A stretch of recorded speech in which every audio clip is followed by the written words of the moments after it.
হয়তো তোমারই জন্য হয়েছি প্রেমে যে বন্য, জানি তুমি অনন্য, আশার হাত বাড়াই।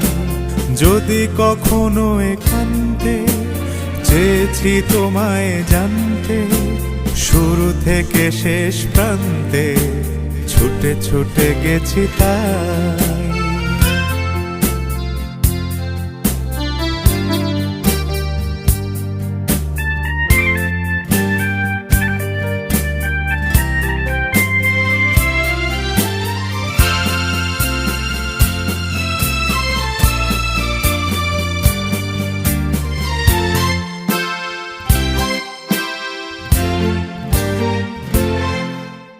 আমি যে নিজেই মতো, জানি না তোমার শর্ত।